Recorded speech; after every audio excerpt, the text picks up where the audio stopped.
O sol de São Paulo filtrava pelas cortinas finas do quarto, tingindo o ar de um laranja quente e pegajoso.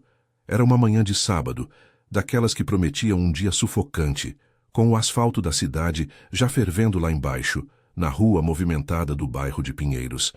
Ana acordou com o peso familiar no peito, o tipo de cansaço que não vinha só da idade, mas de anos, carregando silêncios. Aos 52 anos, ela se sentia como uma árvore velha no meio da praça. Raízes profundas, mas galhos cansados de tanto vento. Ela se espreguiçou na cama king size, o lençol de algodão egípcio amassado ao lado de Carlos, que já havia saído para o banho. O cheiro de café fresco subia da cozinha misturado ao burburinho distante do trânsito na Avenida Rebouças.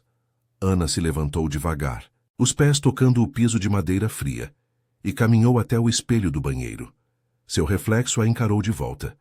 Cabelos castanhos ondulados, agora com fios grisalhos teimosos que ela ainda não tingira. Olhos castanhos profundos marcados por noites mal dormidas.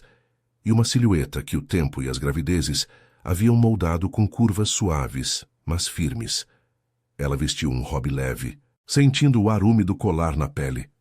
Lá embaixo, na cozinha ampla com azulejos brancos e uma ilha de granito preto, Sofia preparava o brunch. A filha de 25 anos, com seu cabelo preto liso caindo como uma cascata até os ombros, mexia ovos na frigideira enquanto cantarolava uma música do Ana Vitória. Sofia era o orgulho de Ana, a garota que crescera entre livros de direito e protestos estudantis na USP, agora prestes a se casar com Pedro, um engenheiro bonachão que trabalhava em uma construtora no Brooklyn. "Mãe, bom dia!" Sofia se virou, o sorriso iluminando o rosto maquiado levemente para o ensaio do vestido. "Senta aí, eu fiz panquecas com frutas." O pai já comeu e saiu para aquela reunião chata no escritório. Disse que volta para o almoço. Ana se sentou na banqueta alta, forçando um sorriso. Carlos, aos 55, ainda era o dono da agência de publicidade que fundara nos anos 90, um homem de ternos impecáveis e risadas altas em jantares de negócios. Mas, ultimamente, ele chegava tarde, com desculpas sobre clientes noturnos e viagens relâmpago a Campinas. Ana notava os olhares desviados, os toques breves no celular quando achava que ela não via. Fazia meses que o fogo da intimidade se apagara, substituído por um vazio que ela preenchia com aulas de yoga e voluntariado na creche do bairro. "Que cheiro bom, filha! Você está radiante hoje", disse Ana, pegando uma panqueca com calda de morango. "Faltam só 2 semanas para o grande dia. Nervosa?" Sofia riu, servindo suco de laranja natural. "Um pouquinho. Imagina eu casando na igreja de Santa Teresa, com 200 convidados. A tia Lúcia já está surtando com a lista de músicas. Mas o Pedro... Ah, mãe, ele é perfeito. Ontem a gente foi no ateliê provar o bolo, e ele me olhou como se eu fosse a única no mundo." Ana assentiu, mastigando devagar. Inveja não era a palavra certa, mas uma pontada de melancolia a invadiu. Ela e Carlos haviam se casado jovens aos 22, em uma cerimônia simples no civil, com churrasco no quintal da casa dos pais dela em Santo Amaro. 30 anos depois, o amor ainda existia, mas diluído em rotinas e segredos. Recentemente, Ana flagrara uma mensagem no telefone dele. "Saudades do nosso almoço na semana que vem. BJs, de uma tal de Carla, uma colega de trabalho. Ela não confrontara, não queria estragar o momento da filha, mas o nó no estômago crescia. O dia seguiu em um ritmo acelerado. Sofia saiu para o salão de beleza com as amigas, deixando Ana sozinha em casa. Ela decidiu arrumar o closet, uma tarefa que adiava há semanas. Entre as camisas engomadas de Carlos, encontrou uma caixa de veludo escondida no fundo da prateleira. Curiosa, abriu-a. Um colar de pérolas, presente de aniversário que ela mencionara anos atrás, mas que nunca chegara. Ao lado, um cartão. "Para você, minha musa. C." A data era recente.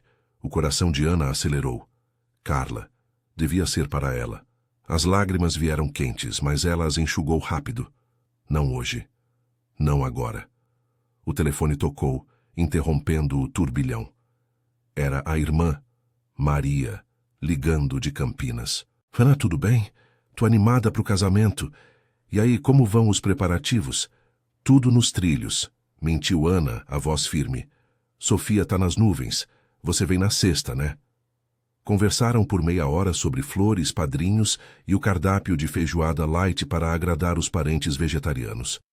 Maria, sempre a otimista, prometeu trazer o vestido novo de São Paulo. Ao desligar, Ana sentiu uma determinação crescer. Ela ia confrontar Carlos, mas depois do casamento, a filha merecia um dia perfeito. À tarde, o calor apertou, com nuvens pesadas se formando no céu cinzento sobre os prédios altos. Ana saiu para caminhar no Parque Vila Lobos, o ar úmido carregado de cheiro de terra molhada e cachorros latindo. Sentou-se em um banco sob uma árvore, observando casais de mãos dadas e crianças correndo. Seus pensamentos vagavam para o passado, as viagens a Gramado com a família, as noites de samba na Vila Madalena, os abraços que agora pareciam distantes. Por que Carlos mudara? O estresse do trabalho? A crise da meia-idade? Ou era ela que se deixara envolver pela rotina? De volta em casa, o sol já se punha, pintando o céu de roxo e laranja. Carlos chegou pontual, com uma sacola de mercado na mão, vinhos e queijos para o jantar. Ele a beijou na testa, um gesto mecânico. "Oi, amor. Dia bom?" perguntou, guardando as compras. "Sim, arrumei umas coisas. E você, a reunião?" "Produtiva. Falei com uns clientes sobre uma campanha nova." Ele evitou os olhos dela, indo direto para o chuveiro.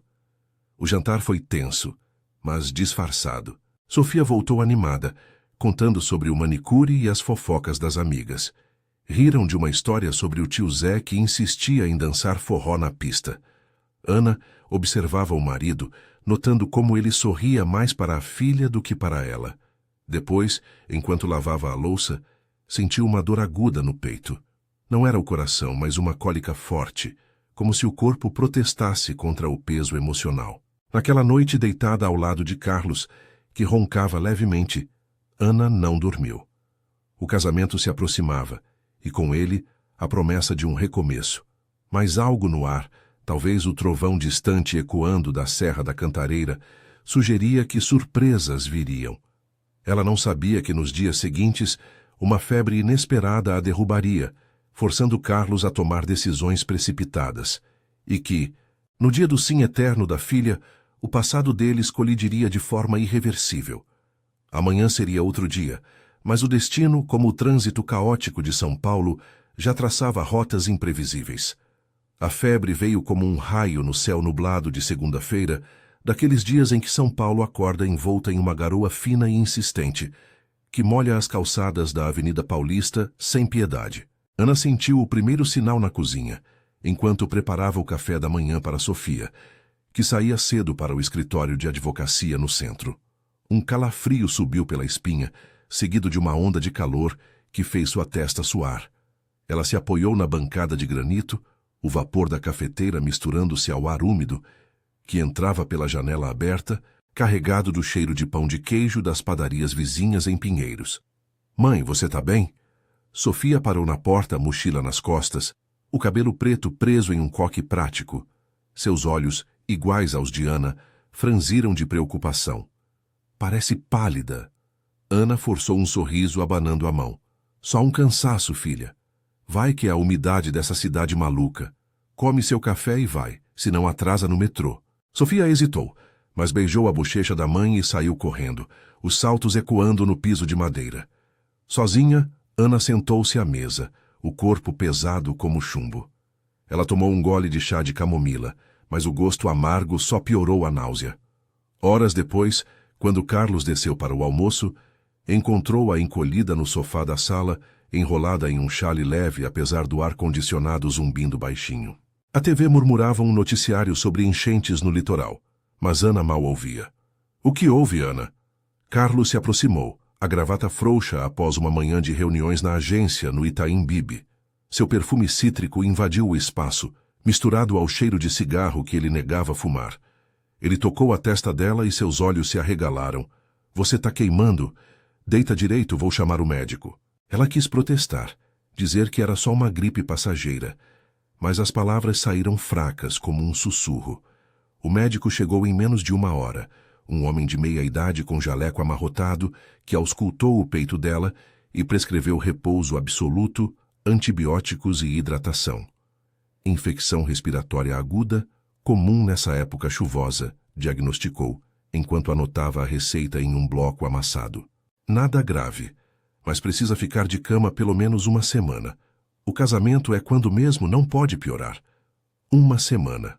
O coração de Ana apertou. O casamento de Sofia era no sábado seguinte, na igreja histórica de Santa Teresa, no Morumbi, com recepção em um sítio chique na estrada para o Guarujá. Ela era a mãe da noiva, a âncora de tudo. As flores brancas de orquídea, o vestido de tule que costurara com a costureira em Moema, as lágrimas que imaginava derramar no altar. Como ficaria de cama? Carlos, prático como sempre em crises, assumiu o controle. Ligou para a farmácia do bairro, mandou Sofia comprar os remédios no intervalo do almoço e cancelou suas próprias reuniões da tarde. Mas enquanto arrumava a cama no quarto de hóspedes para Ana, melhor te isolar, para não pegar. Seu telefone vibrou no bolso. Ele saiu para o corredor respondendo em voz baixa. Carla, agora não. Sim, eu explico depois. Fica calma. Ana ouviu fragmentos da conversa, o tom urgente dele contrastando com a indiferença de minutos antes. Quando ele voltou, ela fingiu dormir, os olhos semicerrados sob as pálpebras. A febre a deixava delirante, mas a mente afiada o suficiente para conectar pontos. A caixa de veludo, as mensagens, as noites em claro. Carla não era só uma colega, era a amante, a musa do colar de pérolas. E agora, com Ana fora de combate, o que ele faria? Os dias se arrastaram em uma névoa de termômetros e chás quentes. Sofia visitava toda noite, trazendo sopas caseiras da mãe dela. Na verdade, pedidas no delivery de uma quitanda em Vila Madalena, e atualizações animadas sobre os preparativos. O Pedro tá surtando com o terno, mãe. E a tia Lúcia quer mudar a playlist de novo, só músicas antigas. Sofia ria, sentando na beirada da cama, as mãos frias entrelaçando as de Ana. Mas por trás do entusiasmo havia preocupação. Você vai melhorar, né? Não posso casar sem você lá. Ana assentia, a voz rouca. Claro, filha, vou me esforçar. Mas o corpo traía com dores nos músculos e uma tosse seca que ecoava pelo apartamento silencioso. O tempo lá fora piorava. Chuvas torrenciais alagavam as ruas de Pinheiros, transformando o asfalto em rios barrentos, e o ar carregado de umidade fazia o quarto parecer uma sauna. Carlos cuidava dela superficialmente. Remédios na hora certa, uma compressa fria aqui e ali. Mas seus olhos vagavam para o celular com frequência, e ele saía, para o escritório, mais do que o necessário. Na quarta-feira, enquanto Ana dormitava, ele recebeu uma ligação de Carla. Sentado na varanda com vista para os prédios cinzentos encharcados pela chuva, Carlos murmurou. Não dá para adiar. Amor, o casamento é sábado e a Ana tá péssima. Os convidados vão notar se eu não aparecer com ela. Pausa. Eu sei, mas disfarçar você como ela é loucura. Mas e se? Espera, você tem o mesmo tipo físico e com maquiagem. Não, é arriscado demais. Outra pausa e um suspiro. Tá bom, a gente pensa nisso. Te vejo amanhã no hotel, como combinado. Ele não imaginava que Ana, acordando com a tosse, escutara o suficiente pela porta entreaberta. O choque a deixou paralisada na cama, o coração martelando mais forte que a febre. Traição era uma coisa, humilhação pública, outra. Levar a amante ao casamento da própria filha, fingindo que era a esposa, era um insulto que queimava mais que qualquer infecção. Mas confrontá-lo agora, enfraquecida, só complicaria tudo para Sofia. Ela decidiu esperar, engolindo o veneno com o remédio. Sexta-feira amanheceu com um sol tímido rompendo as nuvens, o ar ainda úmido, mas prometendo um fim de semana seco, perfeito para o grande dia. Ana se arrastou até o banheiro, vestindo o robe com esforço, e olhou o espelho. Olheiras profundas, pele pálida, cabelos desgrenhados. A tosse persistia, mas a febre baixara um pouco. Sofia entrou animada, carregando o vestido da mãe para o casamento. Um modelo azul marinho elegante que comprara na Daslu. Mãe, olha só, você vai ficar linda. O ensaio final é hoje à tarde na igreja. Vem comigo? Os olhos de Sofia brilhavam, ignorando a fraqueza evidente. Ana balançou a cabeça, sentando-se na cama. Desculpa, filha, o médico disse, repouso. Mas eu vou no sábado, prometo. Você e o Pedro vão brilhar. Sofia abraçou-a com cuidado, o perfume floral misturando-se ao cheiro de remédios. Obrigada por tudo, mãe. Você é minha rocha. Saiu para os preparativos finais, deixando Ana sozinha com seus planos fervilhando. Carlos, ao sair para uma reunião rápida, beijou-a distraidamente na testa. Melhora logo, tá? Amanhã é o dia dela. Enquanto a porta se fechava, Ana pegou o telefone e ligou para Maria, a irmã em Campinas. A voz de Maria veio animada pelo viva voz. Mana, como você tá? Sofia me contou da febre. Que inferno! Pior que isso, Maria, sussurrou Ana, a voz trêmula pela primeira vez. Contou tudo, as suspeitas, a caixa, a conversa ouvida. As lágrimas escorreram quentes pelo rosto febril. Ele vai levar ela para o casamento. Como se fosse eu. Não sei o que fazer. Maria ficou em silêncio por um segundo, o barulho de carros na rodovia ecoando ao fundo. Meu Deus, Ana, isso é baixo demais. Eu chego amanhã cedo, de carro. A gente resolve isso juntas. Não deixa ele estragar o dia da Sofia. Você é mais forte que isso. Desligando, Ana sentiu um fio de força voltar. A chuva parou lá fora e um arco-íris fraco surgiu sobre os telhados de pinheiros, como um sinal sutil. O sábado se aproximava, e com ele, o confronto inevitável. Carlos e Carla não imaginavam que, além da noiva radiante, algo ou alguém surgiria para desmascarar a farsa, virando o dia de celebração em um turbilhão de verdades dolorosas. Ana fechou os olhos, respirando fundo. Pela filha, ela aguentaria. Pela família, lutaria. O sábado amanheceu com um céu azul cristalino sobre São Paulo, daqueles raros dias em que a poluição se dissipava e o sol aquecia o asfalto sem o peso da umidade. O bairro de Pinheiros acordava agitado, com o som de buzinas na rua Oscar Freire e o cheiro de pães frescos escapando das padarias. Ana se arrastou da cama com o corpo ainda pesado, a febre reduzida a uma fraqueza persistente que fazia suas pernas tremerem. Ela engoliu o último antibiótico com um copo d'água morna, olhando o relógio na mesinha de cabeceira. 8h30. O carro da noiva partiria em 2 horas para a igreja de Santa Teresa, no Morumbi, e o coração dela martelava como se quisesse escapar do peito. Maria chegara de madrugada, dirigindo da Campinas sob a lua cheia, o carro lotado de malas e um buquê de flores silvestres que comprara na estrada. A irmã mais nova, aos 48 anos, era um furacão de energia, cabelos curtos tingidos de loiro, olhos verdes afiados e uma franqueza que Ana invejava.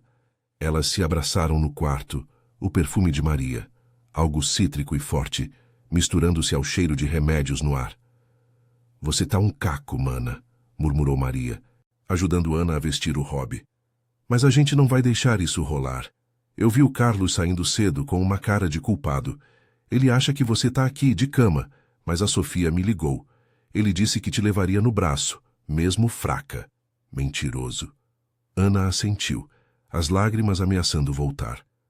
Sofia havia saído ao amanhecer para a casa da madrinha, nos Jardins, onde se arrumaria com as amigas. O vestido branco de tule com bordados delicados nas mangas fora o sonho de Ana desde os primeiros esboços. Ela imaginava o momento. A filha caminhando pelo corredor de madeira polida da igreja, o órgão tocando Ave Maria e Pedro esperando no altar, com seu sorriso tímido de engenheiro. Mas agora a imagem se embaçava com a traição de Carlos. Eu não aguento confrontar ele agora, Maria. Ah, Sofia. Ela não merece isso no dia dela. Maria apertou sua mão, os anéis de prata frios contra a pele quente de Ana. Então a gente observa. Eu vou na frente, fico de olho. Se essa Carla aparecer, eu cuido. Você se arruma devagar, toma um banho e chega na hora da cerimônia. O médico liberou, né? Repouso, mas não prisão. Com esforço, Ana se levantou e foi para o banheiro. A água morna do chuveiro aliviou os músculos doloridos, mas não o nó no estômago. Vestiu o azul marinho da Daslu, o tecido sedoso caindo suave sobre as curvas, e maquiou o rosto com cuidado, base para cobrir as olheiras, batom coral para dar vida aos lábios pálidos. Os cabelos ainda úmidos foram presos em um coque elegante. No espelho, ela se viu forte pela primeira vez em dias. Não a esposa traída, mas a mãe que lutaria pelo dia da filha. Enquanto isso, do outro lado da cidade, no Itaim Bibi, Carlos ajustava a gravata no espelho do quarto de hotel. O lugar era discreto, um daqueles com vista para os arranha-céus e café da manhã incluso. Mas hoje servia de esconderijo. Carla, aos 42 anos, estava ao lado dele, transformada. O vestido azul marinho idêntico ao de Ana, comprado às pressas na semana anterior, abraçava seu corpo esguio, e a maquiagem profissional feita por uma amiga de salão em Moema copiava os traços. Delineador nos olhos castanhos, blush suave nas bochechas. Até o colar de pérolas brilhava no pescoço dela, o presente que nunca chegara a Ana. "Você tá linda, amor", disse Carlos beijando sua mão. Seu coração acelerava com a adrenalina da farsa. "Ninguém vai notar. A Ana tá péssima, o médico mandou repouso. Os convidados vão achar que ela tá fraca, apoiada no meu braço. Depois da cerimônia, a gente some pro sítio e curte a festa como se fosse um casal normal."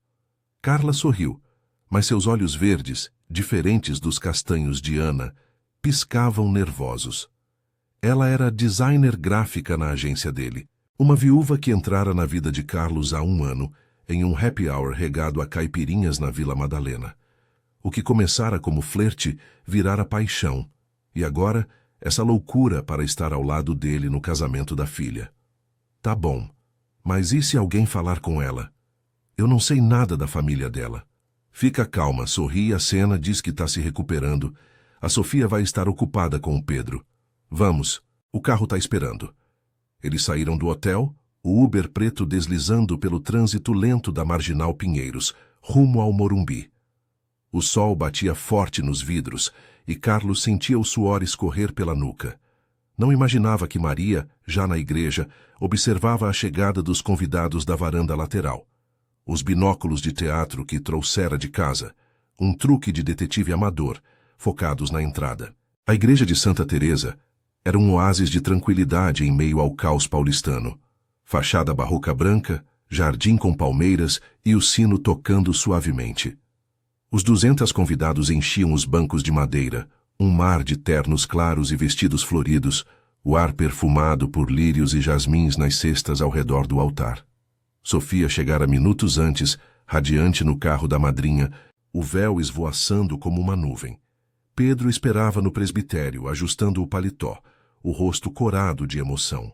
Maria viu Carlos descer do carro com Ana, a impostora, o braço dela enlaçado no dele de forma protetora. O estômago revirou. Ela mandou uma mensagem rápida para Ana. "Eles chegaram, fica esperta, eu distraio." Correu para a entrada lateral, posicionando-se perto dos bancos da família. A cerimônia começou pontual, o órgão enchendo o espaço com notas solenes. Sofia entrou pelo corredor central, o pai, ou quem ela achava que era o pai, ausente do tradicional papel, mas Carlos justificara com a doença da mãe. A noiva caminhava devagar, o sorriso iluminando o rosto, os olhos fixos em Pedro. Lágrimas escorriam pelas bochechas dela quando se ajoelharam no altar, o padre iniciando a missa com voz grave. Ana chegou nesse momento, o táxi parando na rua lateral da igreja.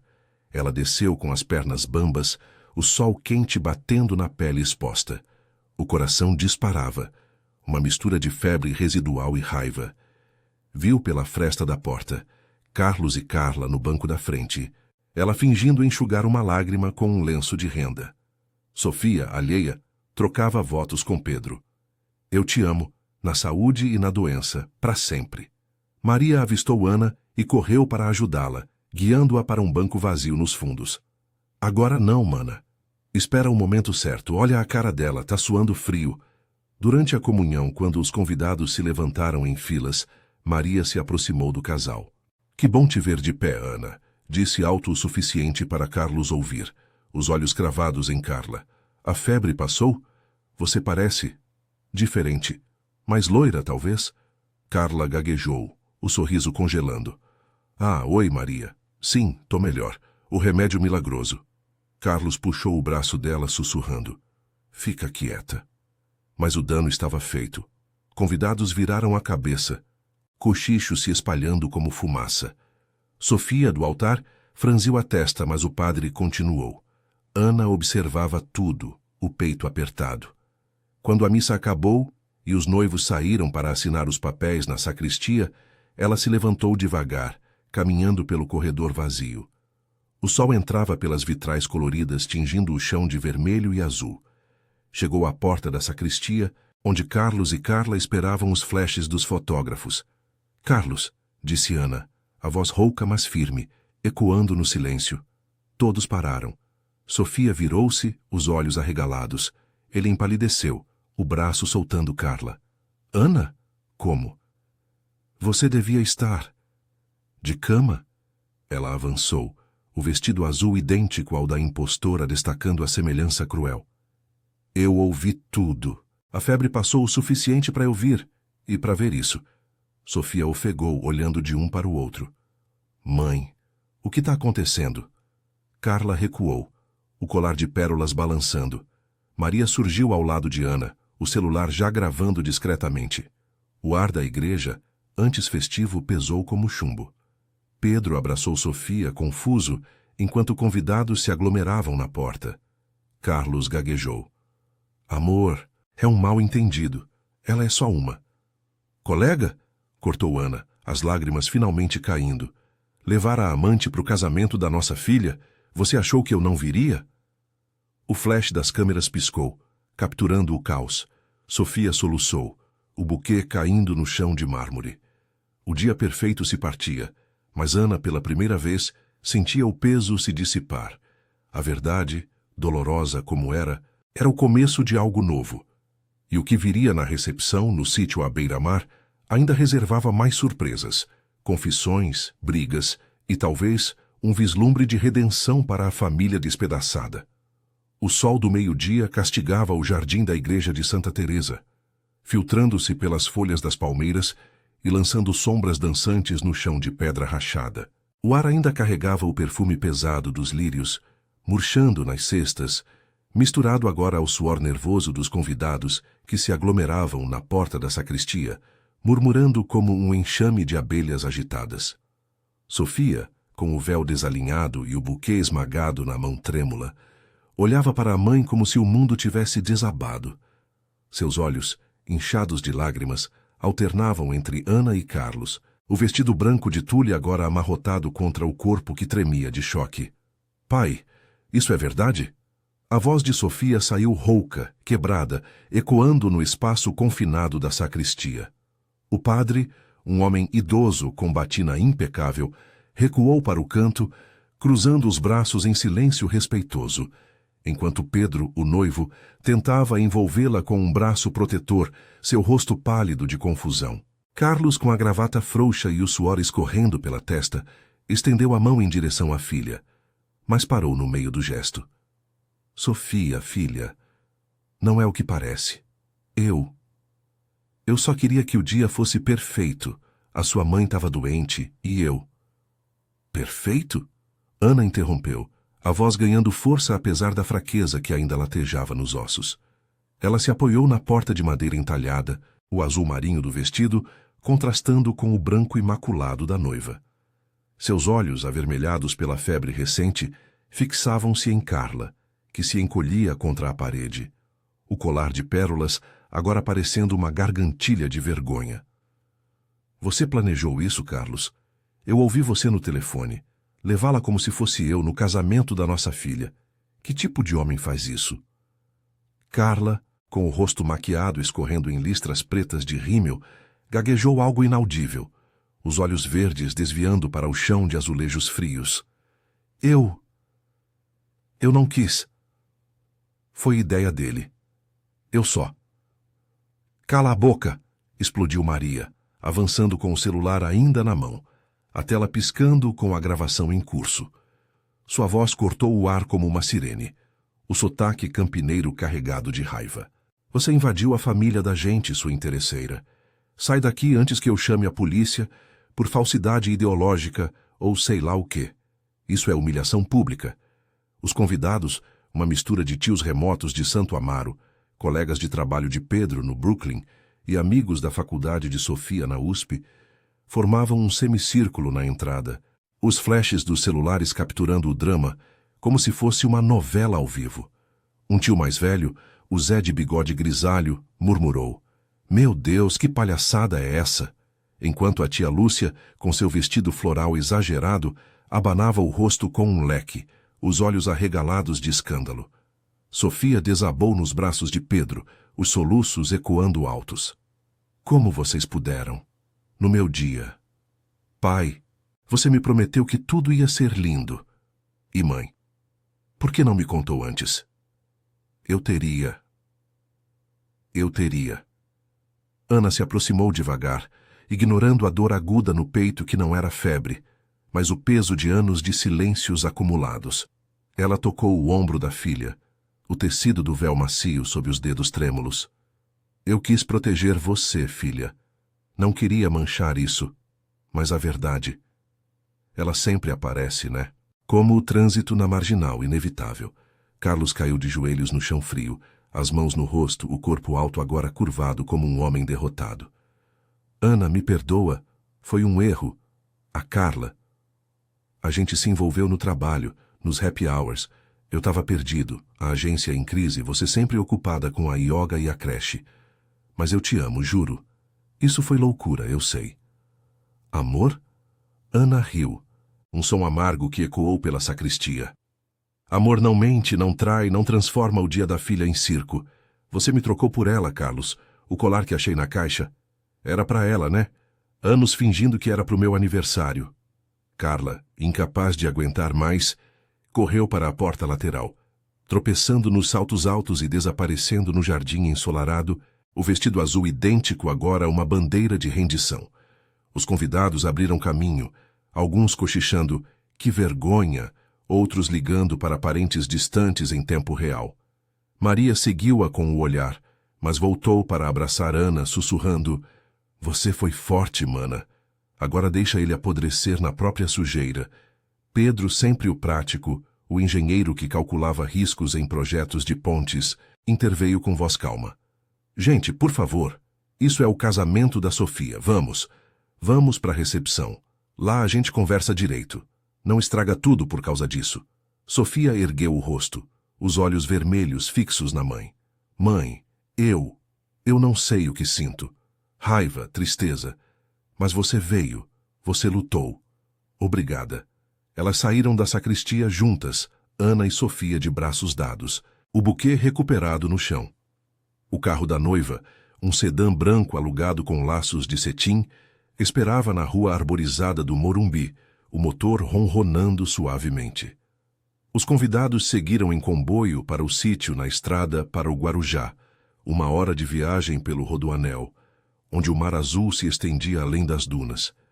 O sol baixava devagar, tingindo o céu de laranja e rosa, como se São Paulo, em sua indiferença caótica, seguisse em frente apesar de tudo. No sítio, com gramados verdes salpicados de mesas brancas e um pergolado de flores silvestres, a recepção começou tensa. A banda tocava um samba suave, mas poucos dançavam. Carlos se isolou em uma mesa no canto, bebendo uísque puro, os olhos vidrados no horizonte onde o mar encontrava o céu. Sofia e Pedro cortaram o bolo de 3 andares, coberto de chantilly e frutas frescas. Mas o sorriso dela era forçado, as mãos tremendo no garfo. Ana sentou-se com Maria e alguns parentes próximos, o ar salgado do litoral aliviando sua respiração. "Eu me sinto vazia, mana", confessou enquanto o vento bagunçava seu coque. 30 anos. E agora? Maria apertou sua mão, o anel de prata frio contra a pele aquecida pelo sol poente. "Vazia agora, mas cheia de novo em breve. Você tem a Sofia, tem a gente. E ele vai ter que se virar sozinho. Talvez aprenda, talvez não. Mas você cresce com isso." Horas depois, quando as estrelas pontilhavam o céu e o fogo de artifício iluminava a praia, Sofia se aproximou da mãe, o vestido agora sujo de areia. "Mãe, o que vai ser de nós, do divórcio?" Ana olhou para Carlos, que se aproximava devagar, o rosto envelhecido 10 anos em um dia. Eu não sei ainda, filha, mas hoje a gente celebra você. O resto, a gente resolve amanhã, como sempre, com força. Ele parou à distância, murmurando um desculpa que o vento levou. Pela primeira vez, Ana não respondeu. Em vez disso, abraçou a filha, sentindo o calor do corpo jovem contra o seu, o som das ondas quebrando como um bálsamo. A família estava rachada, mas não destruída. E no caos de São Paulo, ou ali na beira-mar, o recomeço sempre surgia, devagar, como o sol nascendo sobre o asfalto fervente.